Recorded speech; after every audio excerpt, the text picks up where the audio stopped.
Class 7th Hindi व्याकरण। आपका first lesson है भाषा और व्याकरण। तो कल हम लोगों ने क्या पढ़ा, चलिए हम लोग डाल लेते हैं एक नज़र कल पर कि कल हम लोगों ने क्या पढ़ा। तो कल हम लोगों ने पढ़ा भाषा के अंग। तो उसमें देखिए भाषा वाक्यों से, वाक्य शब्दों से और शब्द वर्णों से बनते हैं। इस प्रकार वर्ण, शब्द और वाक्य भाषा के 3 अंग हैं।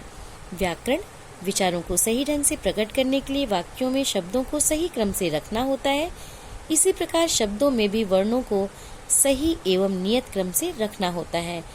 तो इस क्रम का ज्ञान कौन कराता है? व्याकरण ही कराता है। इस प्रकार हम कह सकते हैं व्याकरण वह विधि या वह तरीका है जिससे हमें शुद्ध शब्द और शुद्ध वाक्य रचना की जानकारी मिलती है। व्याकरण के अंग। व्याकरण का मुख्य विषय भाषा है। इसमें भाषा के 3 अंगों वर्ण, शब्द और वाक्य पर विचार किया जाता है। अतः व्याकरण के अंग हैं वर्ण विचार, शब्द विचार और वाक्य विचार। तो वर्ण विचार में देखिए, वर्ण विचार में देखिए इसमें वर्णों के भेद, स्वरों की मात्राओं, स्वरों और व्यंजनों का संयोग तथा वर्णों के उच्चारण स्थान आदि पर विचार किया जाता है। और शब्द विचार में देखिए इसमें वर्णों में शब्दों की रचना विधि, शब्दों के भेद तथा शब्दों के रूप में परिवर्तन आदि विषयों पर विचार किया जाता है। और नेक्स्ट और लास्ट है आपका वाक्य विचार। तो वाक्य विचार में देखिए इसमें शब्दों द्वारा वाक्य की रचना विधि, वाक्यों के भेद तथा वाक्य में प्रयुक्त शब्दों के आपसी संबंध आदि पर विचार किया जाता है। व्याकरण की उपयोगिता। तो इसमें बता रहे हैं भाषा के शुद्ध उच्चारण तथा शुद्ध लेखन के लिए व्याकरण की सहायता अपेक्षित होती है, मतलब जरूरी होती है। भाषा के शुद्ध उच्चारण तथा शुद्ध लेखन के लिए व्याकरण की सहायता अपेक्षित होती है, जरूरी होती है। इसके अतिरिक्त नए शब्दों के निर्माण में तथा सभी क्षेत्रों में भाषा की एक रूपता को बनाए रखने में भी व्याकरण की आवश्यकता पड़ती है। तो इस प्रकार व्याकरण भाषा का नियामक और उपकारक है। स्मरणीय है, मतलब याद करने योग्य है कि भाषा का निर्माण पहले होता है और उसका व्याकरण बाद में बनता है। तो पहले भाषा बनती है, इसके बाद फिर उसका व्याकरण बनता है। तो देखिए इसकी एक्सरसाइज भी हम देख लेते हैं।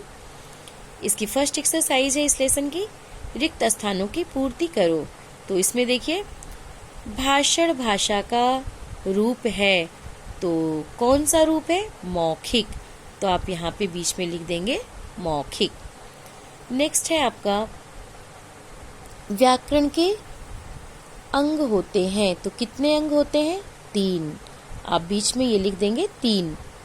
फिर है ग डैश डैश का निर्माण पहले होता है। तो आप क्या भर देंगे? भाषा। तो भाषा का निर्माण पहले होता है। फिर है पत्र लेखन भाषा का रूप है। तो कौन सा रूप है? लिखित रूप है। नेक्स्ट और लास्ट है फर्स्ट एक्सरसाइज का, किसी व्यक्ति को इशारा करके अपने पास बुलाना सांकेतिक भाषा है। कौन सी भाषा है? सांकेतिक। तो यहाँ बीच में लिख देंगे सांकेतिक। और नेक्स्ट है आपकी सेकंड एक्सरसाइज। इसमें करना क्या है इसको देखिए, सही कथन के सामने सही तथा गलत कथन के सामने गलत का निशान लगाओ। तो पहला देखिए भारत की राजभाषा संस्कृत है, ये गलत है, गलत का निशान लगाएंगे। क्यों? क्योंकि भारत की राजभाषा हिंदी है। और नेक्स्ट है बोली जाने वाली भाषा को मौखिक भाषा कहते हैं। तो सही बात है, सही है, ये बोली जाने वाली भाषा को मौखिक कहते हैं। वर्ण, शब्द और वाक्य भाषा के अंग हैं, ये भी सही है। इशारे से बात कहना लिखित भाषा है, ये गलत है। भाषा हमारे जीवन की अनिवार्य आवश्यकता है, ये सही है। तो आज बस इतना ही, आगे कल। तो आज आपका होमवर्क है ये दोनों एक्सरसाइज जो मैं अभी आपको कराई हूँ, इसको आप अपनी क्लास वर्क की कॉपी में लिखेंगे। और जो भी मैं आपको आज पढ़ाई हूँ आप उसको मन से अच्छे से फिर से पढ़ेंगे। तो आज बस इतना ही, आगे कल। Thank you.